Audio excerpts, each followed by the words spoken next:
Primero quisiera agradecer a los organizadores del encuentro que nos dan la oportunidad de poder expresar nuestro criterio y nuestro pensamiento sobre el tema de la comunicación. Segundo, yo quisiera felicitarle al amigo que hoy acaba de intervenir, porque veo que hay en la juventud todavía hay conciencia de lo que está ocurriendo en el mundo, hay conciencia revolucionaria, de tal manera que eso que me parece que es necesario para que el proceso de la Revolución Cubana tenga continuidad, y no solamente el proceso de la Revolución Cubana, sino también en general todos los procesos de los movimientos progresistas en América Latina. Eso es indispensable, de tal manera que eso me pareció necesario, oportuno o pertinente mencionarlos. Yo voy a hablar sobre el informe McBride, cuyo contenido ustedes conocen.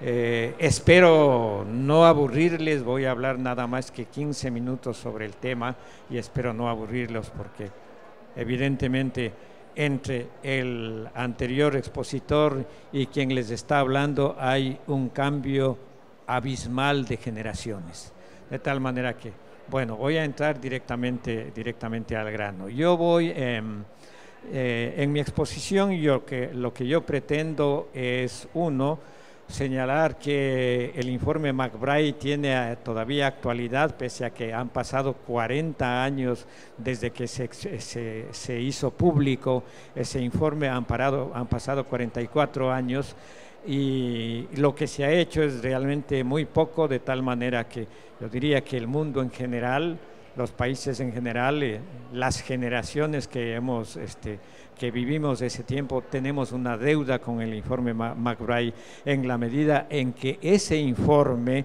recoge por primera vez de manera pública todos los problemas estructurales que tenía y que sigue teniendo el campo de la comunicación, de tal manera que lo que yo voy a hacer es recoger algunos datos para hablar sobre esos problemas estructurales, y después yo les voy a dedicarme fundamentalmente a hablarles a ustedes, y si es posible a conversar con ustedes sobre las alternativas que podríamos tener en la coyuntura actual para no solamente afrontar el problema es decir, los problemas que plantea el informe McBride, sino también darle salida en general a los temas de la comunicación, que me parece que es importante porque esos están estrechamente vinculados al desarrollo. Si no se resuelven los problemas que tenemos en el campo de la comunicación, yo creo que las expectativas, las perspectivas de que se plasmen las corrientes progresistas en América Latina son bastante difíciles, de tal manera que quisiera comenzar con la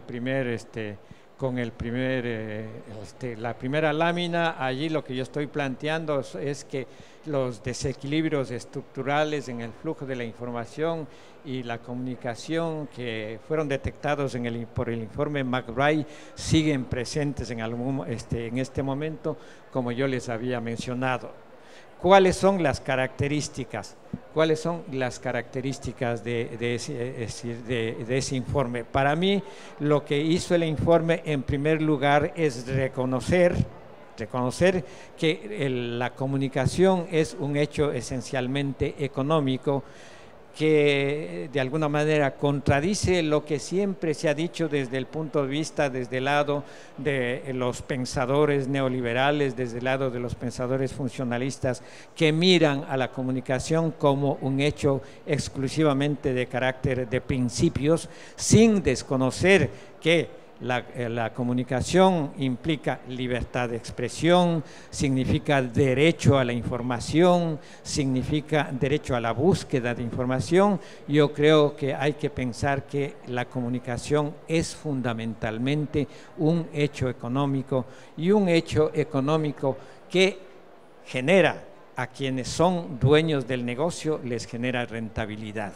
O sea, es fundamentalmente eso. ¿verdad? Es un proceso económico, son industrias culturales, son industrias económicas que a la hora de que tienen conflicto con la sociedad, que tienen conflicto en su cobertura, en su quehacer diario, argumentan que están defendiendo que cumplen tareas de defensa de la libertad de expresión, pero en el fondo lo que ocurre es que lo que ellos tienen son un negocio que les produce alta responsabilidad, ¿no? La comunicación es, como digo allí, un espacio de derechos y responsabilidades individuales colectivas también. Por favor, la siguiente. Y para confirmar lo que yo les estoy diciendo, o en todo caso para respaldar lo que yo les estoy diciendo, les he traído aquí algunos datos, les voy a presentar a lo largo de mi exposición, les voy a presentar algunos datos.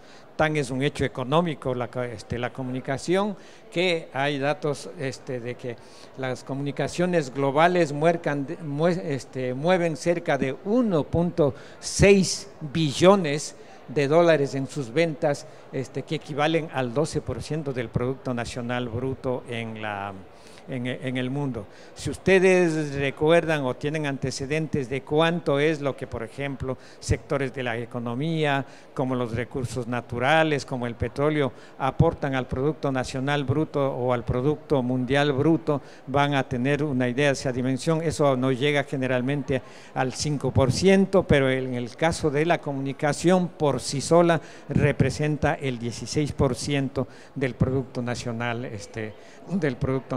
Bruto. La siguiente, por favor. Entonces, vamos a entrar aquí, yo voy a entrar aquí a plantearles a citarles algunos datos de lo que fue la comunicación, de lo que el informe McBride detectó en su tiempo y de lo que sigue existiendo ahora. O sea, un dominio hegemónico de las grandes corporaciones de la industria, de lo que se llaman las industrias culturales. Aquí lo que estamos viendo, aquí en la lámina, es lo que ocurría en el año 1980, cuando se produjo en el informe, en el campo del periodismo.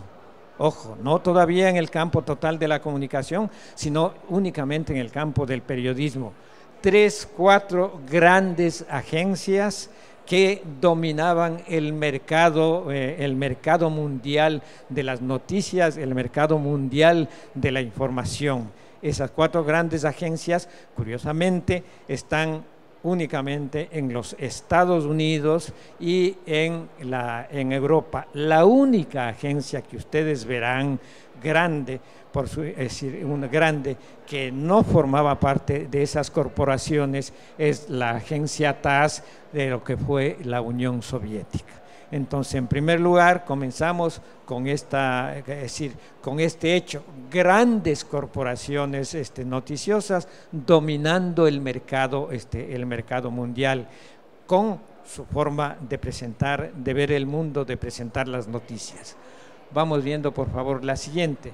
Entonces, a la conclusión a la que llega el informe McBride, después de mencionar este hecho en forma mucho más amplia que la que yo le estoy haciendo por razones de tiempo, dice: es claro entonces que la corriente de las noticias es desigual.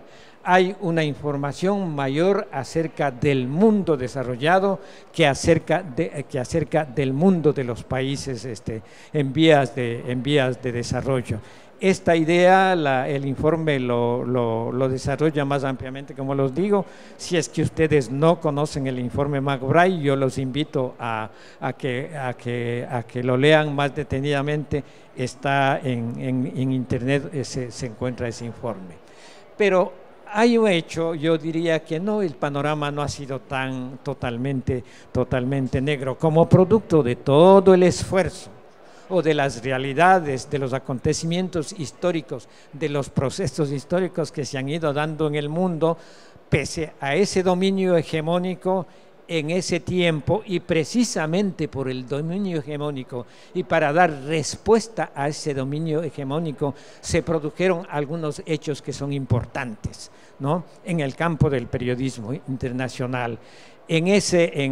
por esos años y probablemente un poco antes del informe McBride, apareció el pool de agencias de los países no alineados. Ustedes saben lo que son los países no alineados. Sí, en efecto, un poco más allá, es decir, antes del año 80 aparecieron, funcionó el pool de agencias de los países no alineados, que era un hermoso proyecto noticioso, proyecto periodístico que intentaba contrarrestar la hegemonía de las grandes agencias noticiosas. Era un proyecto noticioso que buscaba distribuir, recoger información de todos los países del tercer mundo y difundirla como lo hacen normalmente una agencia de noticias. Veamos, ¿qué más?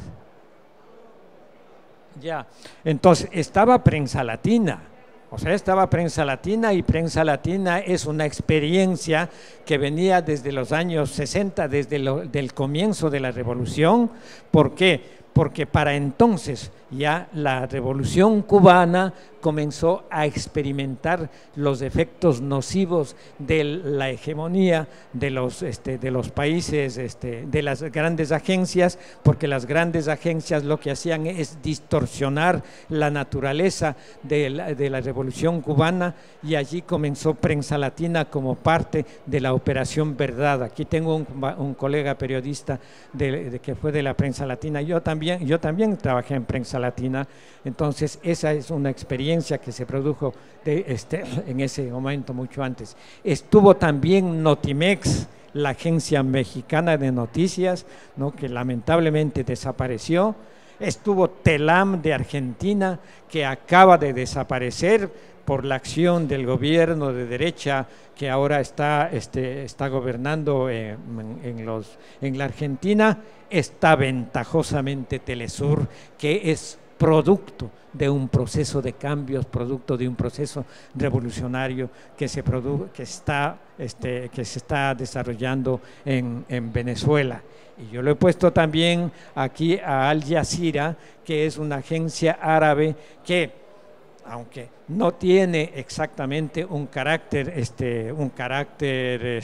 revolucionario, pero representa una alternativa desde el punto de vista de los países del Medio Oriente, representa una alternativa, y realmente con respecto a los conflictos y a los problemas del Medio Oriente, Al Jazeera se ha convertido en otra voz, en otro discurso, en otra visión, en otra alternativa de lo que es la información.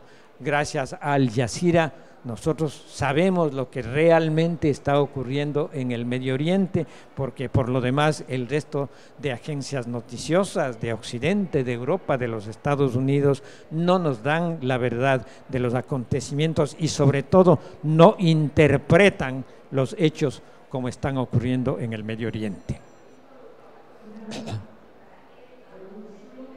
Bueno, aquí tengo otra cifra sobre el monto que los medios impresos, que el negocio de medios impresos mueve en el mundo, que es de 275.000 millones de dólares que facturaban ya en el año 2005. Esa cifra ha subido notoriamente, se ha multiplicado hacia el 2000, hacia la tercera década, el comienzo de la tercera década de este siglo. Lamentablemente no tengo esa cifra, pero vamos a seguir viendo qué otro tipo de cifras tengo yo. La industria publicitaria es parte, ¿no? Parte de la gran industria mediática, parte de la gran industria cultural, parte de la gran industria del entretenimiento. Ellos en el año 1984 manejaban algo así como 664.000 millones de dólares. Hoy, fíjense, esa cifra prácticamente se ha multiplicado por 10 y manejan 864.000 millones de dólares. Entonces, ¿cuán lucrativa será esa actividad que se ha duplicado tanto en esas circunstancias? Entonces, no podemos pensar en la posibilidad de que de que esas agencias cumplan su tarea, una responsabilidad. No sé si es que estamos ya, se me está acabando el tiempo, se me está acabando el tiempo.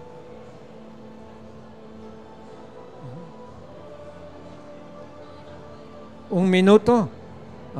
Bueno, vaya, qué lástima, qué lástima. Yo tengo realmente que habría querido tener la posibilidad de hablar sobre este tema, pero lo importante de todo, es decir, de todo el informe McBride, me parece que son las recomendaciones que el informe hace al final de su capítulo, es decir, del tratamiento, del análisis, todo ese tema. Voy a ser muy breve. ¿Qué es lo que dice el informe McBride? El informe McBride lo que dice es que los países deben en lo posible unirse para encontrar alternativas. Los países del tercer mundo deben en lo posible encontrar alternativas unitarias para enfrentar este tema de la hegemonía de las grandes industrias culturales. ¿Por qué? Porque uniéndose deben buscar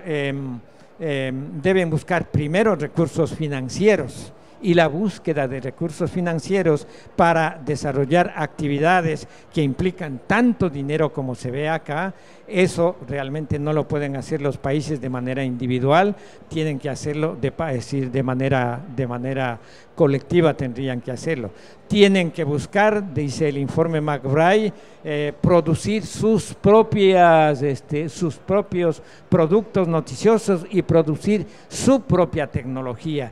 Y me parece que esto de las tecnologías es importante porque estaba yo escuchando en la mañana lo que producen, es decir, el tipo de tecnología que hay en el campo de la inteligencia artificial. Es tecnología producida por las grandes corporaciones en función de su mirada del mundo, y no es una tecnología que responda a las necesidades del desarrollo de nuestros países, porque la realidad de nuestros países es distinta. Entonces, producir tecnología, ¿no?, para los países subdesarrollados, producir tecnología para resolver sus problemas, producir tecnología para el desarrollo, me parece que es propia tecnología, me parece que es una tarea importante. Allí me voy a quedar yo porque ya no me queda tiempo, pero lo que finalmente quisiera decirles es que cuando uno habla de recomendaciones, cuando uno reflexiona sobre las recomendaciones que se hacen en el informe McBride, yo creo que finalmente deberá estar presente lo que se llama la batalla, lo que Fidel llamó la batalla de las ideas. O sea, ideas nuevas para confrontar la realidad que estamos viviendo, para un enfoque crítico de la realidad que nosotros estamos viviendo, ideas nuevas, una batalla de ideas nuevas para encontrar nuestras propias soluciones. Me parece que eso es importante. Finalmente me estaba olvidando de un detalle, voy a ser también breve, me estaba olvidando de un detalle. Quisiera mencionarles que el informe McBride, si bien es cierto que fue engavetado por el boicot de los Estados Unidos y Gran Bretaña fue engavetado y quedó allí relegado al ostracismo, algunas cosas se han hecho en América Latina. Aparte de las agencias que yo les digo que les he mencionado que se crearon, hay otras experiencias de leyes que se expidieron en la región en el marco y con las ideas que se plantearon en el informe McBride. Uno de esos es, por ejemplo, el caso de Ecuador. Yo soy de Ecuador. Allí logramos que se expidiera una ley de comunicación que se esforzaba por garantizar derechos, no de los grandes medios, sino derechos de los ciudadanos, darles a los ciudadanos derechos, hacer que la comunicación fuera una comunicación mucho más democrática, que contemplara defender los derechos de los lectores, defender de los derechos ciudadanos. Lamentablemente esa ley ¿no? Ha sufrido un retroceso porque como producto de todos estos, de este ir y venir de la confrontación entre la derecha, hoy en Ecuador gobierna la derecha y han sido esos gobiernos los que fueron debilitando esa ley y la fueron reformando, pero la fueron reformando hacia atrás para dejar nulitar absolutamente todos los derechos que se garantizaban allí. Ahora la ley está allí puesta, pero no tiene absolutamente ninguna posibilidad de ser explicada.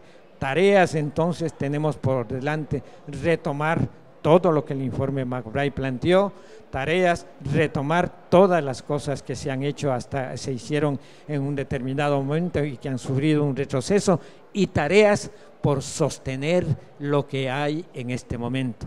Lo que hay, amigos, ustedes son cubanos, lo que hay es prensa latina. A prensa latina ustedes tienen que sostenerlo, tenemos que sostenerlo. A los medios que están funcionando en Venezuela, tenemos que sostenerlo, comenzar esas tareas. Creo que debe ser un compromiso de todos, ¿no? Si es que esta rápida y a lo mejor no muy coherente exposición que yo les he dado sirve de algo, yo lo único que quisiera dejarles es eso como